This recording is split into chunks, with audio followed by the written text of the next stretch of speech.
byeenkoms was nie, is ek nou verskriklik jammer dat jy my gemis het, maar ek is meer jammer dat jy gemis het wat die Heilige Gees vir ons wou sê. Maar baie, baie welkom. Het iemand van julle dalk hier 'n band uit vir my asseblief?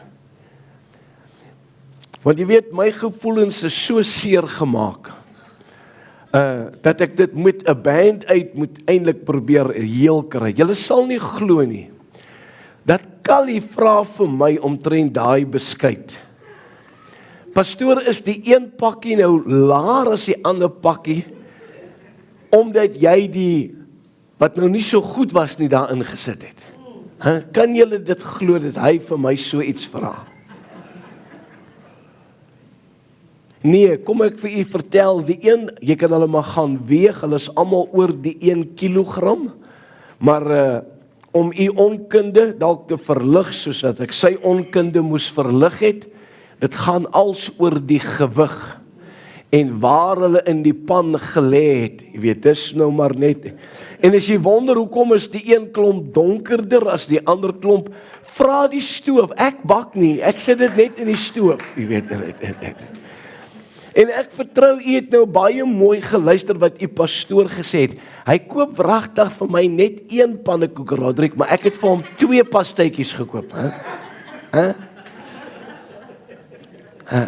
Ek kan hom ook nêrens heen vat nie. Maar hartlik welkom, en vir die van u wat vanoggend al ondersteun het op die tafel, wil ek sê baie dankie. Hierdie goeders word nie maar net van selfsprekend aanvaar dat julle dit moet doen nie.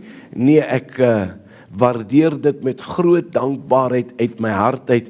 Ek wil hê met u Bybel saam met my oopmaak by Matteus hoofstuk 28, Matthew chapter 28.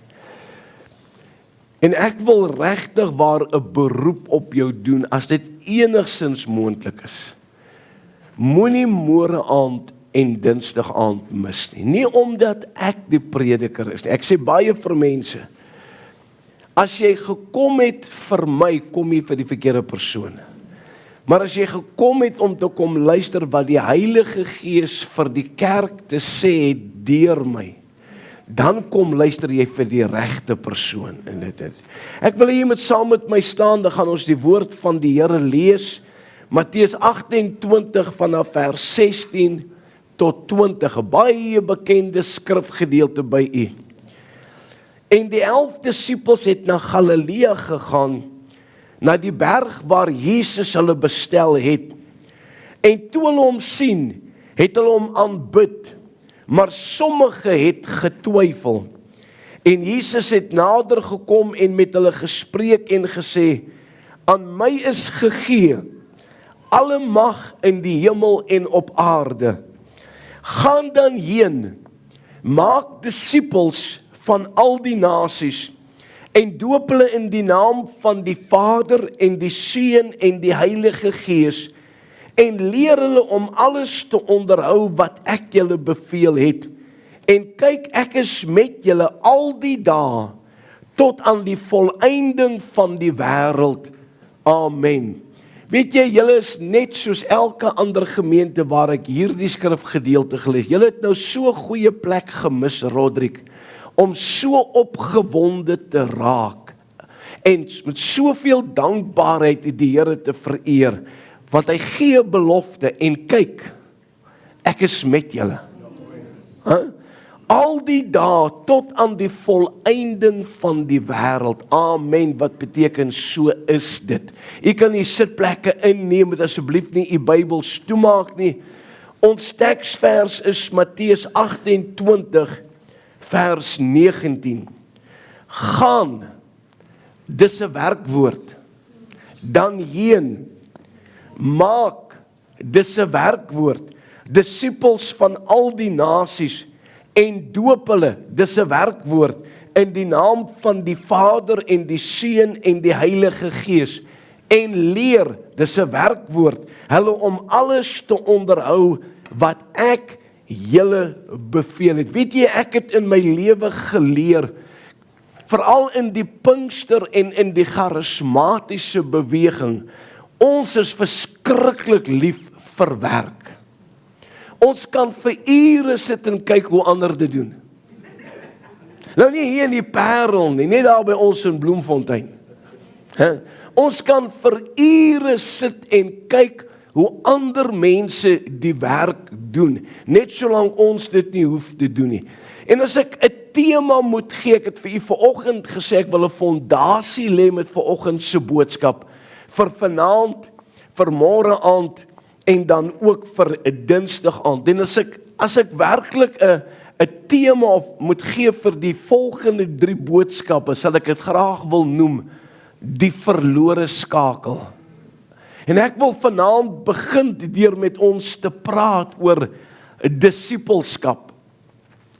Juan Carlos Ortiz, hy en sy vrou vat 'n gemeente in Argentinië, en toe is die gemeente so 186 sterk. En tot op daardie stadium was die gemeente nog gefinansier deur die regering, deur die staat. Maar die staat sê toe dat hierdie gemeente het nou so groot gegroei, hulle moet selfstandig word en hulle self onderhou. En Juan Carlos Ortiz sê vir sy vrou presies dit wat die meeste predikers vir hulle vrouens gesê het en nog sal sê. As ons suksesvol wil wees in die bediening, gaan ons hande moet afwerk. Nou ek wil vir u sê dat u pastoor en sy vrou, toe hulle in die voltydse bediening gekom het in Richards Bay, voor hulle in die voltydse bediening gekom het, Roderick, was sy hande baie groter as wat dit nou is. Letty se hande was baie groter. Maar hulle het ook hulle hande kort gewerk, kort. Jy weet hulle. En Juan Carlos Ortiz, God gee hulle guns en hulle groei die gemeente van 186 na 600 mense in 2 jaar. Hulle skryf elke besluit vir die Here wat hulle gehad het in daai 2 jaar neer. 4 kort van 5000. Hulle vestig die damesbediening, hulle vestig die mannebediening, hulle vestig die kinderbediening en alles wat daarmee saamgaan. En in sy oë is hierdie 'n suksesvolle bediening. En hy gaan sit so in sy studeerkamer en hy bedink die bediening. En terwyl hy so die bediening bedink, kom hy tot hierdie besef, maar as hy sy voet op die petrol sit en hy tel so 'n bietjie momentum op, Josef, dan tel die hele gemeente momentum op, elke bediening in die gemeente. Maar as hy sy voet op die briek sit, Divine, dan kom hy agter, die hele gemeente sit hulle voet op die briek, elke bediening, en God begin met hom te praat, en God sê vir hom, jy's die probleem. Nou dis nie iets wat ons as pastore graag wil hoor van God, dat ons die probleem is nie. Hy sê, en toe God vir hom sê, maar jy's die probleem, toe hy so geskok, hy sê vir God, maar hoe kan ek die probleem wees? En hy begin God se geheue verfris, asof God nie kan onthou nie. Hy sê, Here, jy moet onthou, ons die gemeente gevat het, was ons 186, en nou is ons 600, en ons het 4 besluite kort van 5000 gehad vir Jesus, en so gaan hy aan. Hy sê, en terwyl hy al hierdie statistieke vir God voorhou, val God hom nie een keer in die rede nie. En toe hy klaar is, toe sê vir God vir hom, jy's nog steeds die probleem. Hy sê, okay God, as ek dan die probleem is, hoe is ek die probleem? En God sê vir hom, Juan, ek het jou nooit geroep om die pa van 'n dagsorg te wees nie. Ek het jou geroep om disippels te maak. En my boetie en my sussie in die Here, ongelukkig is dit die toedrag in meeste van die gemeentes waar ek gaan bedien, of dit in Suid-Afrika en of dit in Amerika is. 95% van ons pastore, ons predikante, is niks anders as die vader van 'n dagsorging. Jy sien, daar word baie gepraat oor disippelskap. Daar's min van ons wat vanaand hier sit, en van hulle wat nie vanaand hier is vir watter rede. Daar's min van ons wat nie bekend is met Matteus 28 vers 19 nie. Daar's min van ons wat nog nooit 'n preek gehoor het oor Matteus 28 vers 9. En terwyl daar baie gepraat word oor disippelskap, kom jy tog agter, soos wat ek in my jare rondgereis het, dat dit, terwyl daar baie gepraat word oor disippelskap, is disippelskap nie bestaande in die meeste van ons gemeentes nie. Jy kry lidmate, maar kry nie disippels nie. Jy sien, ek kan dit vanaand nie vir jou as kind van God en vir myself genoeg beklemtoon, hoe belangrik dit is om 'n disipel van Jesus Christus te wees nie, en hoe belangrik dit is om disipels te maak nie. Jy sien, disipelskap is nie die opdrag van 'n kerkdenominasie of 'n nie-denominasie nie. Disipelskap is 'n opdrag van die Here Jesus Christus, en omdat dit vir hom 'n prioriteit was in sy aardse bediening, Callie, daarom moet dit, Lionel, dit moet vir jou en vir my as kind van God 'n prioriteit in ons lewens wees.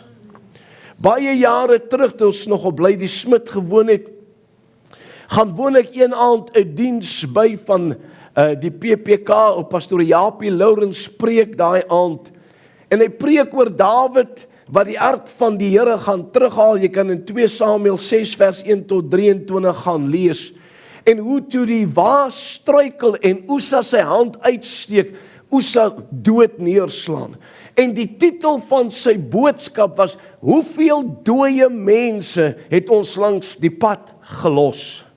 En ek wil vir jou vanaand vra, en ek vra hierdie selfde vraag vir myself, hoeveel dooie mense het jy langs die pad gelos? Het ek langs die pad gelos? En jy vra, Johan, wat bedoel jy by ons het dooie mense langs die pad gelos?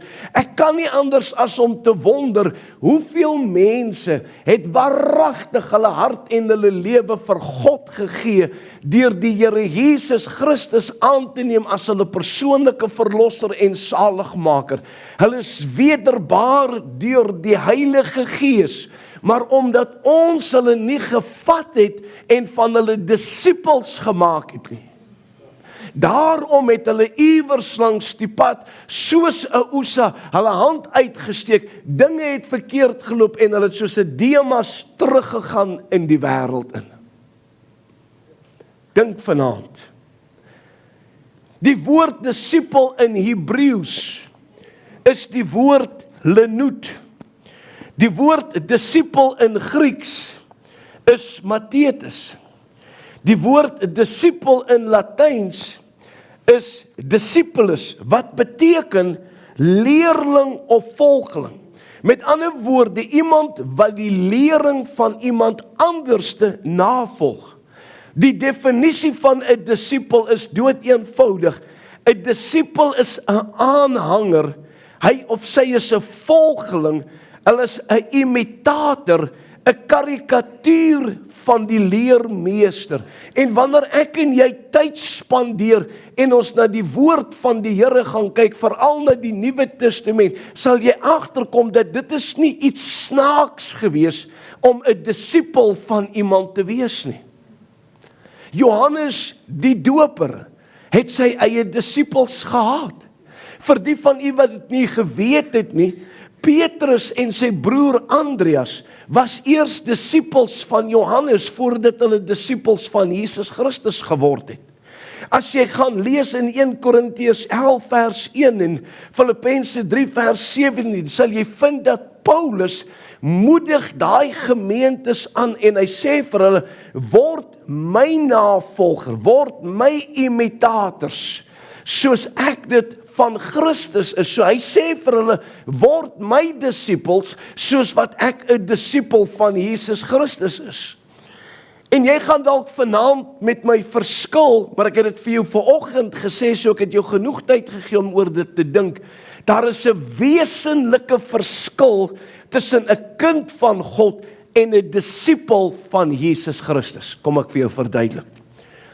Nou ek was nie gebore nie, my ma vra, waar kom ek vandaan? Sy altyd het my gesê, die ooievaar het my gebring. So ek weet nou nie eintlik so mooi nie, maar Roderick, jy's gebore. Nou kom ek vir jou hierdie diep vraag, want dit is diep my maat. Miskien moet ek dit vir Josef vra, jy weet en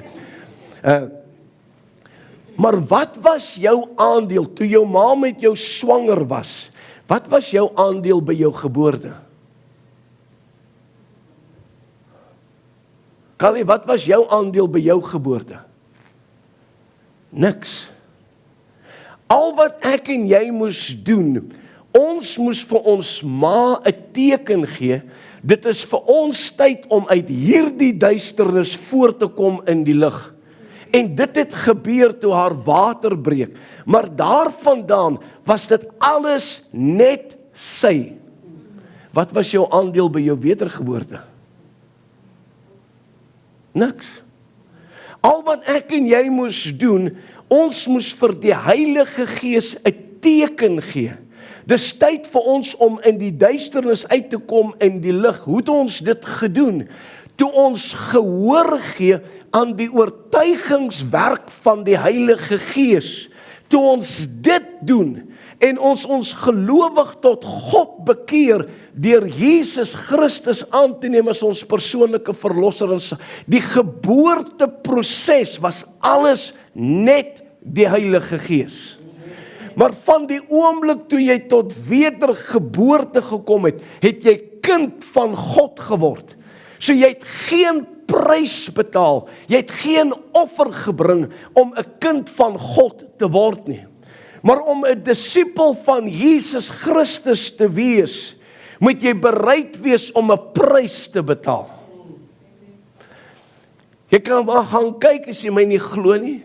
Kyk, daar is 'n vrou wat alles weet, Callie. Haar naam is Anti-Google.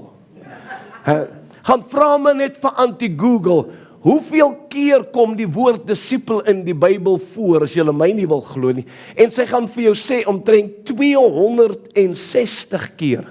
En dan doen jy die moeite, en dan gaan slaan jy dit na, en kyk jy hoeveel keer is daar 'n prys gekoppel aan disipelskap.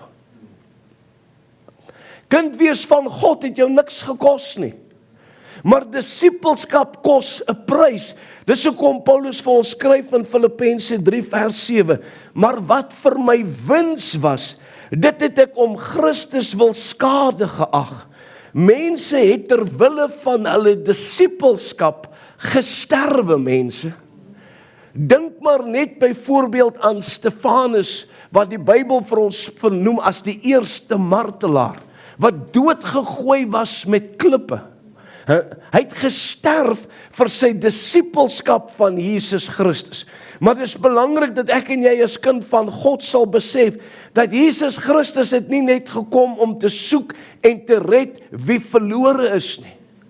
Dit is belangrik dat ek en jy as kind van God sal besef, dat Jesus Christus het nie net gekom om mense wat gered is in die waarheid te leer nie.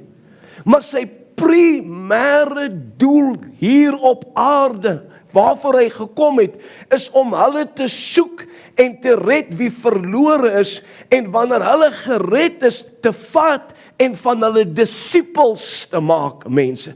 Dink aan die 12, dink aan die 70, hy het sy lewe daaraan toegewy om manne en vroue wat gered is in die waarheid te leer en van hulle disipels te maak wat hom sal navolg. Dis hoekom Paulus kon sê, wees my navolger soos ek dit van Christus is.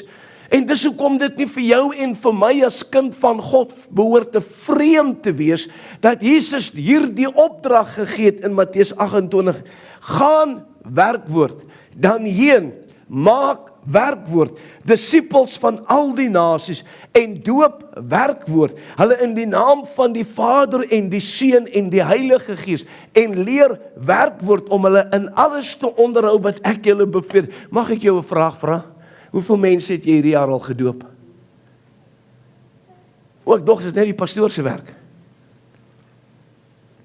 Hoeveel mense het jy al in hierdie jaar geleer om alles te onderhou wat Jesus jou beveel het? Jy sien, wanneer ons na die woord van die Here gaan kyk, dan sien ons dat 'n disipel van Jesus Christus, en ek wil vir u voor die tyd sê, daar kan meer wees. Maar 'n disipel van Jesus Christus behoort aan ten minste 3 karaktereienskappe geken te word. Van 'n disipel word daar verwag om ten minste vrywilliglik, dit is nie geforseer nie, vrywilliglik moet jy bereid wees om 3 offers of pryse te betaal. En dan ten laaste word daar van 'n disipel aan 'n disipel ten minste 3 verantwoordelikhede gegee. En vanaand wil ek met ons wat hier is praat oor die karakter van 'n disipel van Jesus Christus. So dit bring ons by die vraag dan, maar wat is as daar dan van 'n disipel van Jesus Christus ten minste 3 karaktereienskappe verwag word? Wat is hulle? En die eerste karaktereienskap van 'n disipel van Jesus Christus, waaroor ek met jou wil praat, is jy gereed vir dit, Josef? Gehoorsaamheid. Gehoorsaamheid. Luister mooi na Handelinge 4 vers 19. Toe antwoord Petrus en Johannes en sê vir hulle, of dit reg is voor God om julle meer gehoorsaam te wees as God, moet julle self beslis. Handelinge 5:29. En Petrus en die apostels antwoord en sê, ons moet aan God meer gehoorsaam wees as aan die mense. My broer en my suster in die Here, 'n disipel is een wat nadat hy tot die oortuiging van die waarheid van die woord gekom het, homself totaal verbind aan gehoorsaamheid aan die persoon wie hom geleer het.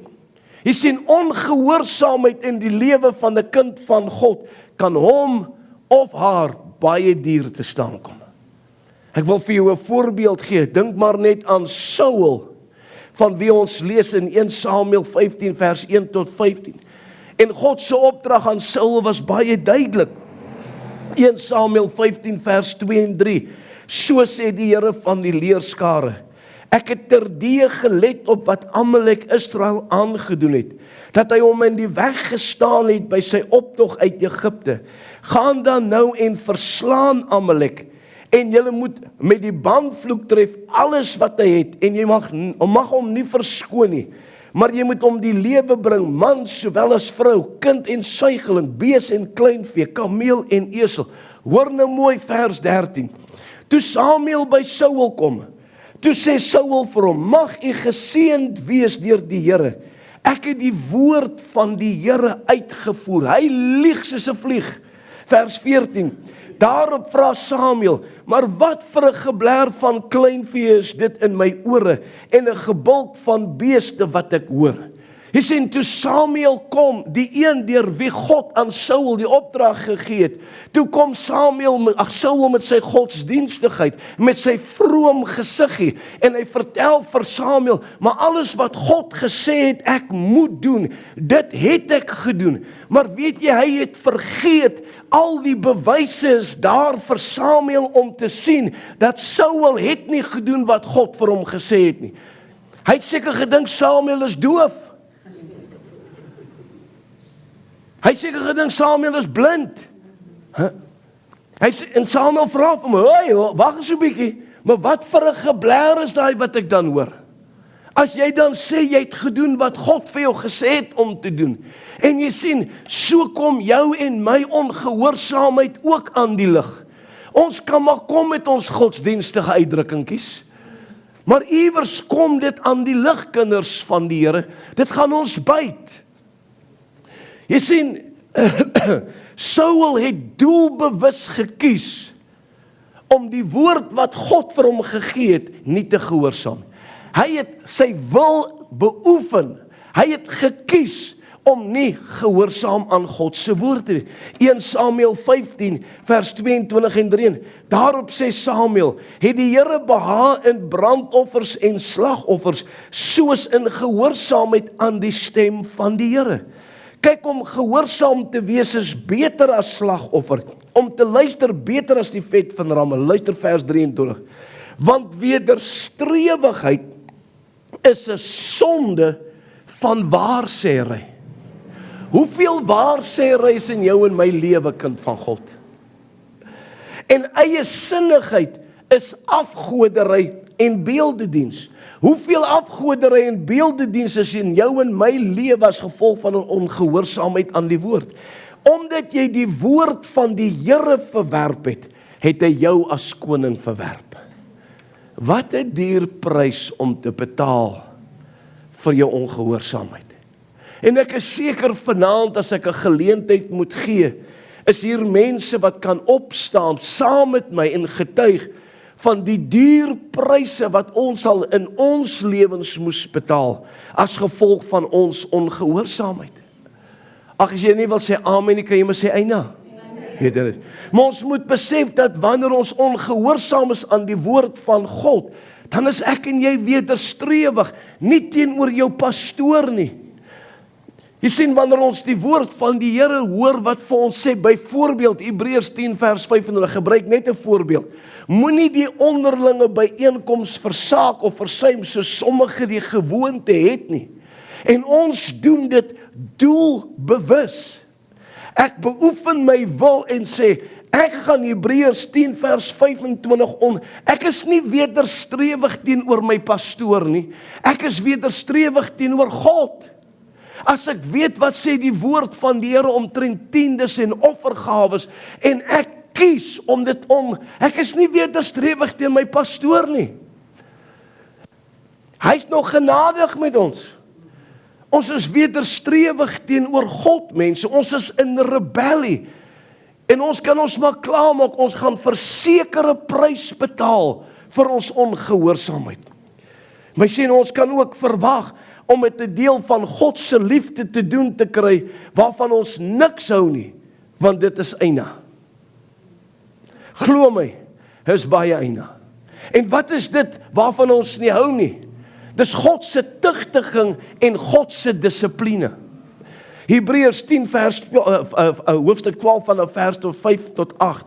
Maar ek wil jy moet mooi luister na die woorde van die Here Jesus in Johannes 8 vers 31. En Jesus sê vir die Jode wat in hom geglo het, as julle in my woord bly, is julle waarlik my disippels. So as ons nie in die woord van die Here bly nie, kan ek my dan daarop beroep dat ek 'n disipel van Jesus is? Nee. Sê ek wat dit gesê het nie, dis Jesus wat dit gesê het, mense.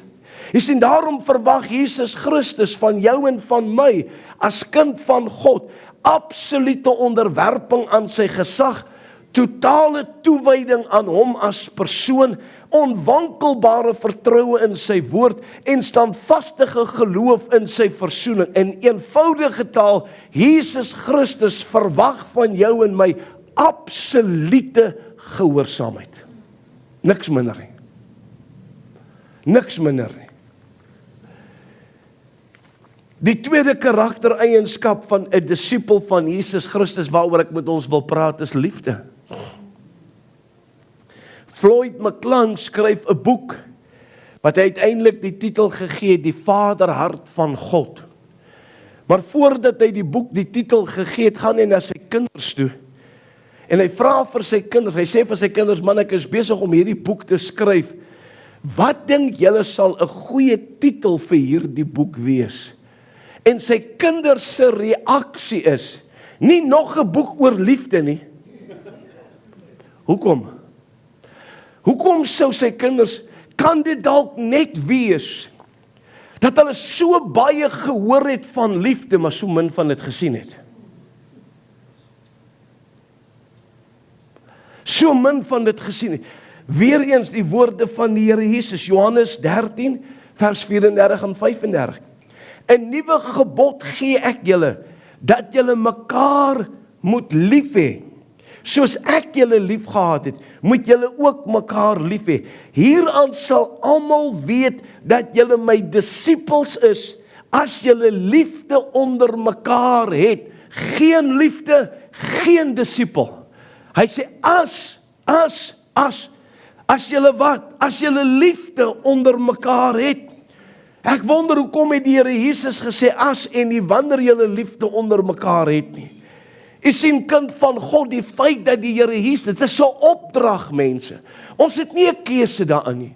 Die feit dat die Here Jesus die opdrag gegee het om lief te hê, sê vir ons, weer eens soos ek weet, liefde is nie 'n keuse nie. Ek is jammer ou Callie, jy hoef nie vir my te like nie, maar jy moet my lief hê.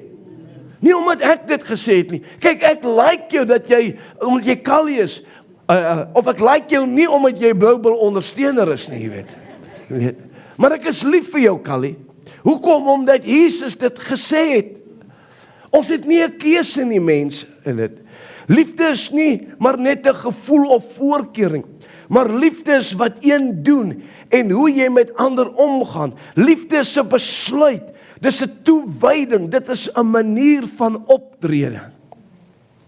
Ek het in Rodepoort gebly en ek het hoeveel keer by hierdie gemeente verbygery, Wilgeheuwel. Ekskuus. En ek besluit ek gaan by hierdie gemeente besoek. En ek kom vroeg die oggend daar en ek stap in die voorportaal en daar's, as ek reg kan onthou, was die jeugpastoor. En daar staan toe 'n ander gesin en hy kom toe oor na my toe en hy stel homself voor en hy maak vir my die deur oop dat ek nou in die kerk kan ingaan. En toe ek in die kerk ingaan, toe raak ek 'n regte Pinkstermens. Ek gaan sit op die agterste ry. Pinkstermense maak ons altyd van agter af vol. Maar ek gaan sit op die stoel hier langs die looppaadjie. Ek is die eerste, daar's niemand anderste nie, net ek. Stelselmatig kom die mense en hulle maak die ry langs my vol. Hulle maak die ry voor my vol. Hulle maak die ry oorkant my vol, maar niemand groet my nie. Niemand. Die senior pastoor loop 3 keer by my verby. En na die diens gaan ek na hom toe. En eers het hy nie baie belangstelling in my gehad nie, maar ek sê toe vir hom wie ek is. En ek sê vir hom, ek wil hê u moet weet, as ek 'n gemeente sou soek om te aanbid, sou ek nie hierdie gemeente oorweeg het nie. Toe het ek sy aandag. Hy sê, weet jy nou wie gesê? Ek sê, ek is Dr. Johan Brouwer, ek is 'n internasionale evangelis, en ek wil vir u sê, as ek 'n plek van aanbidding gesoek het, sou ek nie hierdie gemeente oorweeg het nie. Hy sê, hoekom nie? Ek sê, is geen gasvryheid nie, is geen vriendelikheid nie, is geen liefde nie. In Januarie maand van hierdie jaar, gaan ek deur een van die moeilikste tye in my lewe, waarop ek nie wil uitbrei nie. Maar ek het 'n kansellasie einde Januarie, en ek kontak my geestelike seun. Ek moet by hom in Junie maand wees, en ek sê vir hom, ek het hierdie kansellasie gehad, en ek vra vir hom, wil jy my nie gebruik nie asseblief? Hy kom terug na my toe, hy sê, na 'n ruk, ek dink was na 'n paar dae, hy sê, oom Johan, ek gaan jou gebruik, maar ek gaan jou op 'n ander manier gebruik. Hy sê, ek wil hê, oom moet na 'n gemeente toe gaan waar niemand jou ken nie. Maar oom moet vir my terugvoering gee, oor hoe het hulle die vreemdeling in hulle midde behandel. En hy sê vir my, sonder dat hy weet wat ek besig is om deur te gaan, hy sê, en oom, ek wil hê, jy moet in die 3de ry van vooraf gaan sit, op daai stoel, hy sê, want God gaan met jou ontmoet, en God gaan met jou praat. Ek kom toe al by die gemeente aan, en daar's mense in die voorportaal, soos mense by die deur, maar nou is ek 'n bietjie haastig, want ek moet gou by die mans badkamer kom, ek sê, ekskuus, waar's die badkamer, en ek sny 'n lyn badkamer toe, en ek kom terug, en nou kan hulle my weer sien, want ek moet weer by hulle verbygaan, voor ek in die kerk ingaan. Niemand stel in die vreemdeling belang nie. Ek kom binnekant, hier staan mense oral en praat, maar niemand stel in die vreemdeling belang nie. Ek gaan sit toe waar my geestelike seun gesê het ek moet sit. Hulle tema vir die jaar is die erdekruik. Die prediker bedien 'n woord onder die Heilige Gees salwing en God praat met my en al die smeer. En na die tyd word ons uitgenooi om saal toe te gaan. Daar's lekker koffie en tee en koekies. En na die tyd gaan ek saal toe. En ek gaan kry vir my 'n koppie tee en 2 koekies. En ek gaan staan op 'n plek waar ek duidelik sigbaar is. Ek staan soos 'n seerduim uit. Jy moet blind wees om my nie te kan sien nie. Die een ou wat op die verhoog gesing het, hy kom vat sy koffie of tee en koekies, hy stap reg by my verby en hy gaan staan by die verste punt van die tafel. Ek het nie geweet ek is siek nie.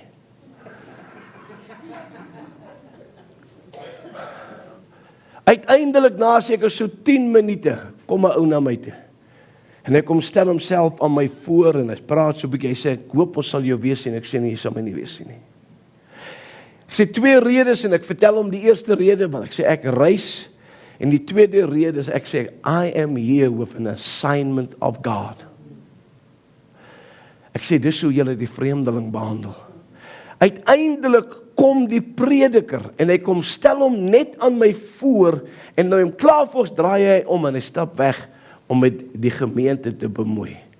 Jy sien, die vreemdeling beteken niks.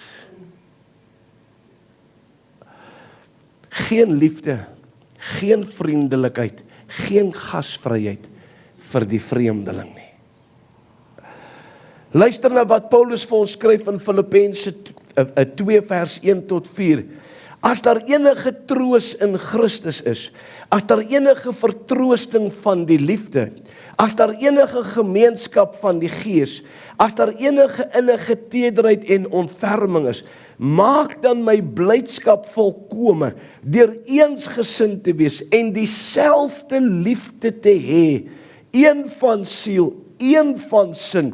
Moenie iets doen uit selfsug of uit ydelle eer nie, maar in nederigheid moet die een die ander hoër ag as homself.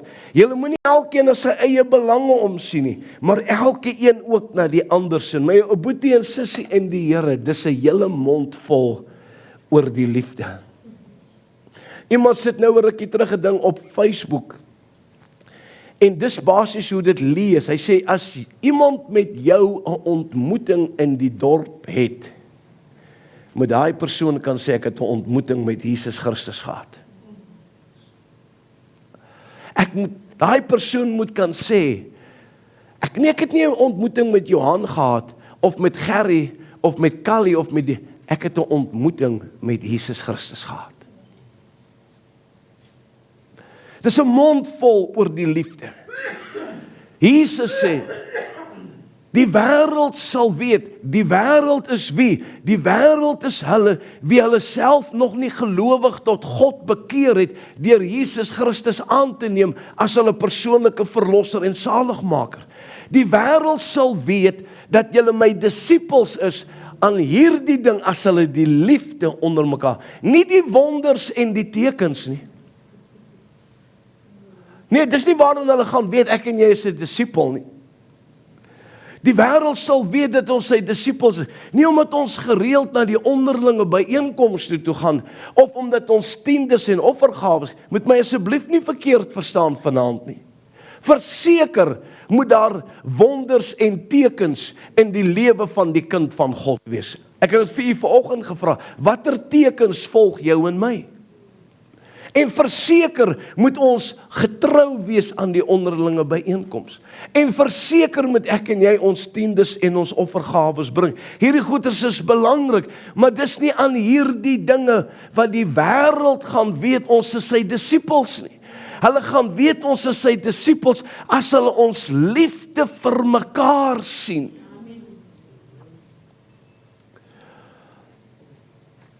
Sien, as ons mekaar lief het en in liefde teenoor mekaar optree, nie sommer met enige liefde nie, maar met agape liefde.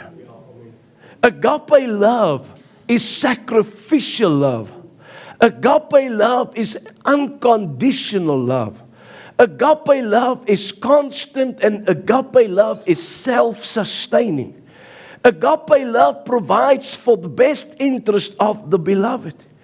Jy sien, Jesus Christus se opdrag is direk en dood eenvoudig in Johannes 15 vers 12, dat ons mekaar moet lief hê, en hier is die standaard, soos hy ons lief gehad het.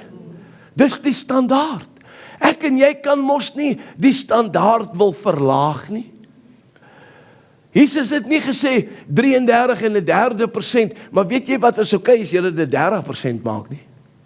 Nee, die standaard is gestel, en dis wat waarvolgens ek en jy moet leef, soos wat hy ons lief gehad het. Hy het sy lewe vir ons afgelê. Jy sien, die kenmerk van die kind van die Here en 'n ware disipel is nie net gehoorsaamheid nie, maar is ook liefde. Daar was 'n vrou in Suid-Afrika, sy kom van Denver, Colorado af, sy's nou oorlede. Haar naam was Charlotte Kronke. Sy het die bynaam gehad van apostel van liefde.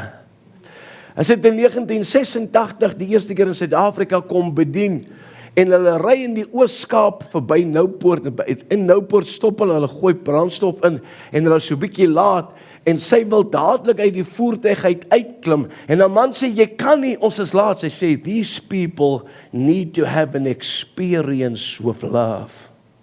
Nie met Charlotte Kronke nie, met love. En sy klim uit, en sy bedien hulle met die liefde van die Here, en dis meer. En 3 of 4 dae later kom hulle by daai selfde vulstasie verby, en hulle stop by dieselfde vulstasie. En sy stap in, en die eienaar van die vulstasie herken haar dadelik. Hy vra vir haar, sal jy net hier toe kom? En hy wys vir haar 'n man wat daar sit. Hy sê, hierdie man sit al hier en slaap hier al vir 3 dae en vir 3 nagte. Hy het gehoor van liefde. En hy het geen idee gehad of hulle weer daar gaan verbykom nie. Maar hy het daar gaan sit, want hy het 'n smagting gehad na liefde. En sy gaan bedien hom met liefde. Ek sê weer, sy het die bynaam gehad van apostel van liefde. Wat 'n getuienis van jou lewe. Dat die liefde van die Here so uitstraal en so tasbaar is, dat wanneer mense in jou teenwoordigheid kom, ervaar hulle nie net daai agape liefde, hulle ruik dit.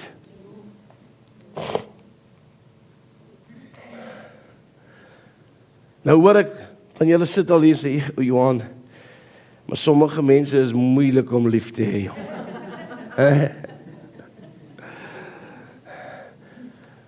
They're just not lovable people. Niemand kan daai ou lief hê nie. Maar weet u, as God met ons met enige ander liefde moes lief hê as agape liefde, sou God dalk dieselfde van jou en my gesê het. So God sou dalk sê, is maar moeilik om Johan lief te hê. As hy ons lief gehad het met enige ander liefde, behalwe agape liefde. Johannes 15 vers 13 en 14, groter liefde het niemand as dit nie, dat iemand sy lewe vir sy vriende gee. Julle is my vriende as julle alles doen wat ek julle beveel. Ons het vanmôre, ek dink ons het 'n liedjie gesing, maar ons almal ken daai liedjie wat I'm a friend of God. En kyk wanneer al ons daar by die laaste gedeelte kom wat hy hom so herhaal. I am a friend of God. I am a friend of God. I am a friend of God. He calls me friend. Kyk Boeta, dan kan ons hom opwen, jong. Maar wanneer is ek en jy werklik 'n vriend van God? Wanneer ons in gehoorsaamheid aan die woord van God doen, dit wat hy vir ons gesê het om te doen, en Jesus Christus het gesê, julle moet mekaar lief hê, soos wat ek julle lief gehad het. Dis die standaard. Dan kan ek en jy sê ons is 'n vriend van God. Die derde karaktereienskap van 'n disipel van Jesus Christus waaroor ek met ons wil praat is vrugbaarheid. Johannes die Doper sê vir ons in Matteus 3 vers 8, dra dan die vrugte wat by die bekering pas. En Jesus sê vir ons in Johannes 15 vers 1, 2 en 5, ek is die ware wynstok en my Vader die landbouer. Elke loot wat in my nie vrug dra nie, neem my weg. En elke loot wat vrug dra, die maak hy skoon, sodat dit meer vrug kan dra. Nou, ek gaan julle nou 'n stupid ding sê, maar ek weet nie hoeveel van julle weet werklik iets van 'n wynstok af nie. Die rede hoekom ek so sê, dis 'n stupid vraag, want julle bly hier tussen die wingerde. Maar kom ek toets jou kennis oor 'n wynstok. Hoeveel lote het 'n wynstok?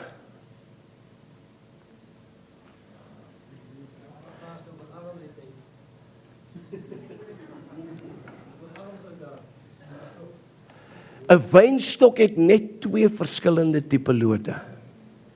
Hy het 'n waterloot en dan het hy 'n loot. 'n Waterloot en 'n loot, hulle lyk identies dieselfde. Geen verskil nie, hulle lyk identies. Hulle albei het die wynstok en dit wat die wynstok bied nodig vir groei. Maar die verskil is, die een, die waterloot, hy is soos 'n parasiet. Die waterloot kom vat net by die wynstok wat hy kan kry uit die wynstok, maar hy gee nooit iets terug vir die wynstok tot verheerliking van die wynstok. Hy dra nooit 'n dryf nie. Nooit.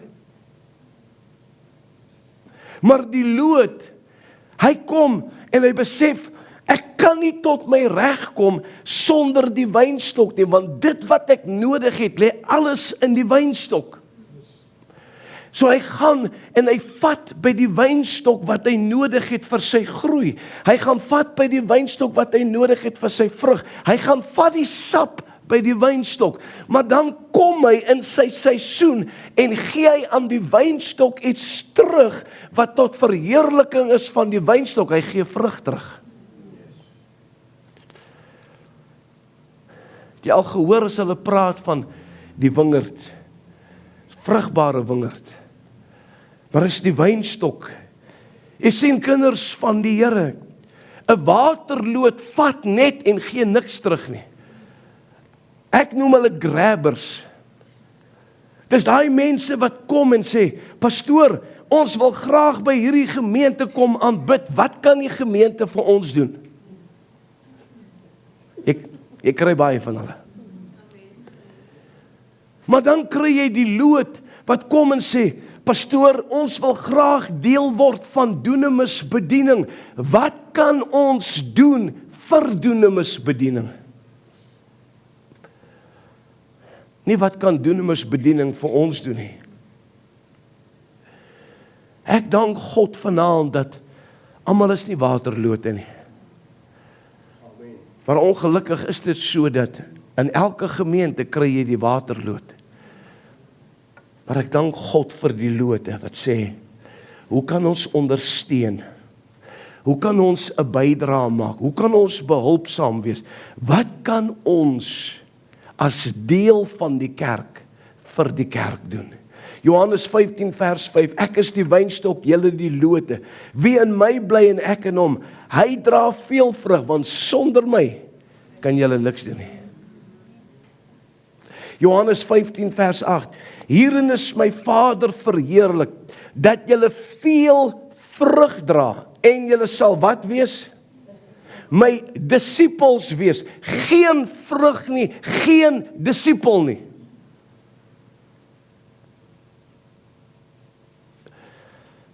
Jy moet baie mooi luister wat ek nou vir jou gaan sê, en ek gaan dit vir jou in Engels sê.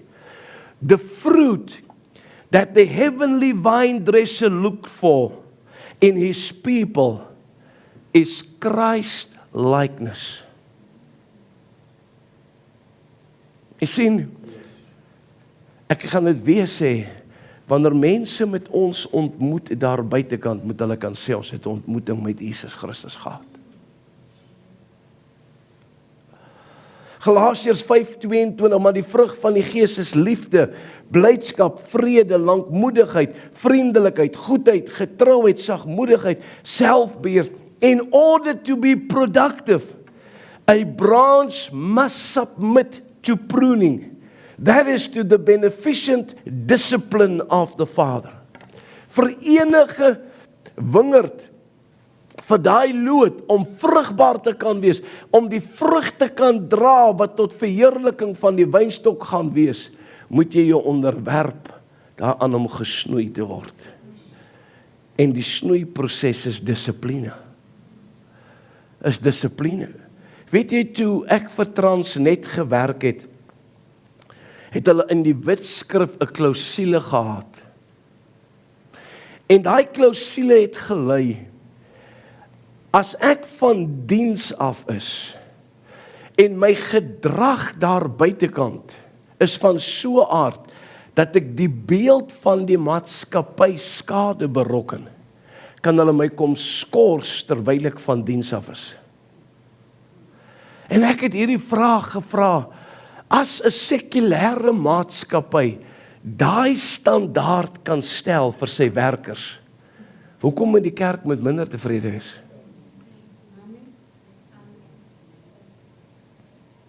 Hoeveel keer is ek en jy daar buitekant, en ons gedrag in die publiek, dit wat ons sê, dit hoe ons optree, dit wat ons doen, berokken eindelik skade aan die beeld van dunamis bediening. Ek kan onthou, my kinders toe nog almal in die huis was, voor die skool elke kwartaal begin het ek met hulle individueel gesit en gesels. 'n Bietjie met hulle gepraat oor die skool, waaroor sukkel hulle, verstaan hulle nog steeds dat 1 + 1 is 2, maar 1 en 1 is 11, en dis meer. En dan het ek altyd 'n beroep op my kinders gedoen, sê asseblief, wanneer jy uit hierdie huis uitgaan, verstaan, jy gaan as 'n verteenwoordiger van hierdie huisgesin uit. Daarom vra ek vir jou, dat jy jouself op so 'n manier daar buitekant sal uitdruk, dat jy ons nie in 'n verleentheid bring nie. Maar ek onderneem om presies dieselfde te doen. Jy sien, ongelukkig is dit so dat die beginsel en die waarde van tugtiging baie keer nie deur ons besef en verstaan word nie. Dis hoekom die wêreld 'n probleem met tugtiging en dissipline het. So vinnig as wat hulle uit die tronk uitkom, so vinnig gaan hulle terug. Want daar is geen tugtiging en wat dissipline kan bring daar binnekant nie. Ek kan onthou, Nico was seker so 12 jaar oud, en ek het altyd vir my kinders, voordat ek hulle pak slaag gegee het, moet asseblief nie vir my sê, jy het jou kind so lief, jy het jou kind nog nooit 'n pak slaag gegee nie, want ek gaan vir jou sê, jy lieg. Want hierdie Bybel sê, as jy jou kind lief het, sal jy hom nie die roede spaar nie. So moenie vir my kom sê, woe, Jesus Johan, weet jy, ek is so lief vir my seun, hè. Hy's so, ek het hom nog nooit 'n pak, ja, jy lieg. En ek het skrif vir dit. Maar in elk geval nou, voor ek hulle pak slaag het ek altyd met hulle gesit en praat, en dan het ek hulle geleentheid gegee om te erken, en dan het ek gesê, alright, laat julle buig. En ek sit met Nico, hy was so 12, omtrent, ek dink so 12 jaar oud, en ek en hy sit en praat, en nou probeer ek baie geestelik wees, jy weet. Ek bring daai gedeelte in Hebreërs 12 later aan in, ek sê, seun, jy moet verstaan, man, hy sit by en kyk soos julle my kyk. Ek sê, seun, ek wil net hê jy moet weet, ek gaan jou nie pak slaag gee omdat ek kwaad is vir jou nie, maar omdat ek lief is vir jou.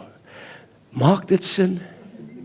En ek sê vir hom, God as 'n vader, hy tugtig ons ook wanneer ons verkeerd doen. Jy sien, die doel van tugtiging is nooit om te verneder nie. Die doel van tugtiging is om te dissiplineer sodat daar regstelling in ons lewe kan kom. En nou sit ek met hom aan boete en ek dink, Jesus, jou Callie, ek is dan nou hier op 'n rol. Ek beïndruk hierdie laaitie van my daarom nou. Kyk, hy gaan hierdie pak slaaf vat soos 'n man. En toe klaar gepraat en sê, ek gee nie om wat jy sê nie, dit gaan nog steeds seer wees. En ek sê vir hom, Nico, as dit nie seer is nie, sal daar nooit dissipline wees nie. Nooit. Dis hoekom tugtiging bring altyd pyn. Dink jy wanneer hulle daai snoeiskerp by die lood insit en hy sny hom af? Hoekom kom die sap uit? Want dit maak seer. Dit maak seer. En daai lood verstaan heel moontlik nie hoekom hy gedoen word. Maar wanneer sy blare weer uitskiet en die vrugte is meer, wat hy dra tot verheerliking van die wynstok, dan sê hy, snoei my nog 'n keer. Snoei my nog 'n keer. Nou toe ek op skool was, hy het dit karre se nog binnebande gehad. Toe kry ons hierdie openbaring. As jy daai kar se binneband vat en jy sny hom sulke gate in en jy sit hom tussen jou broek en jou onderbroek, kyk dan kan hy ouma slaan met daai rotting soos wat hy wil, my man.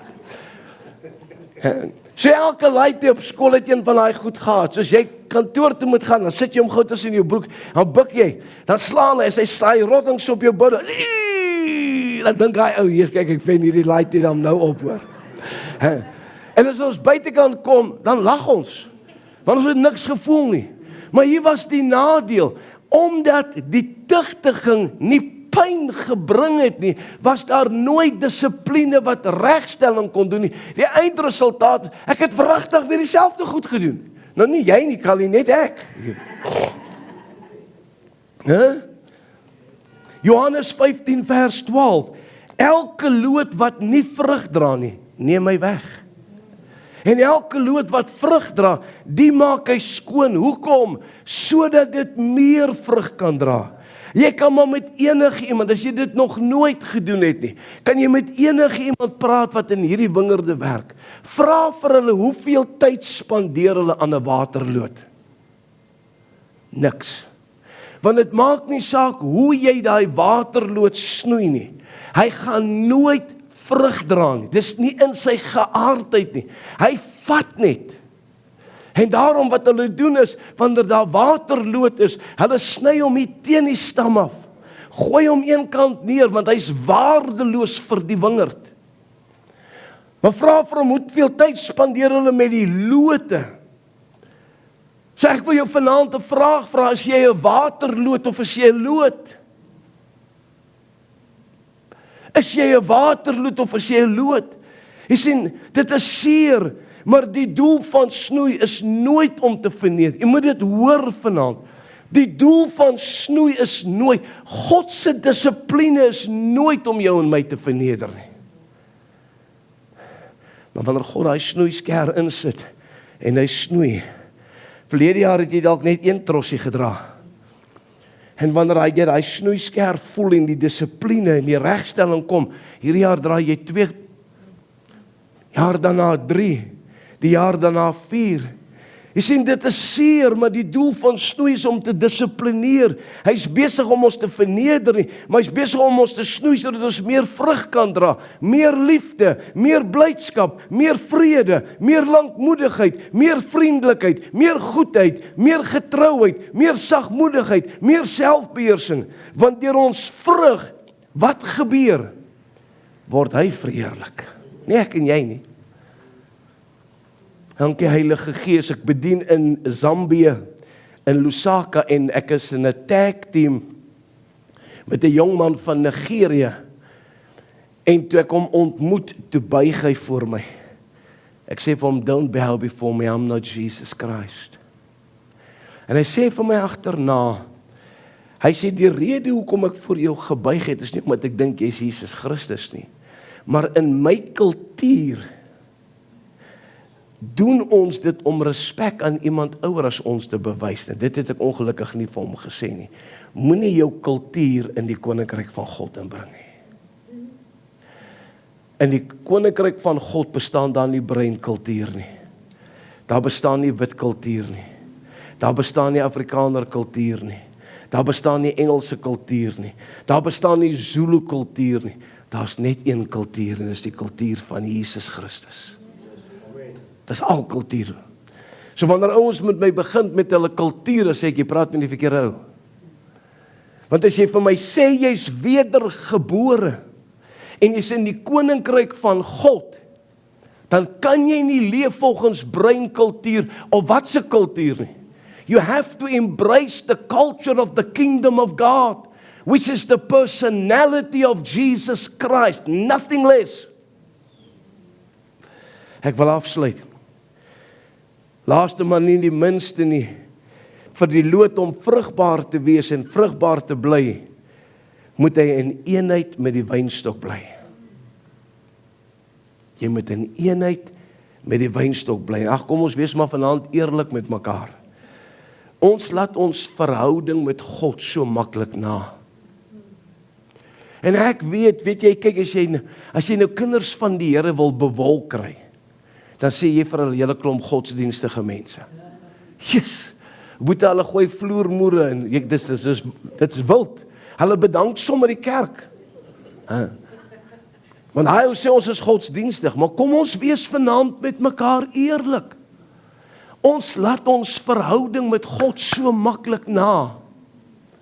En voordat ek en jy jou ons oë uitvee, is ons besig met godsdiens.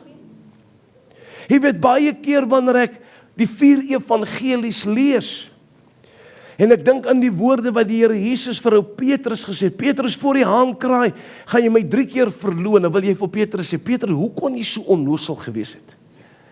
Kom nou, hoeveel keer ek en jy Jesus verraai?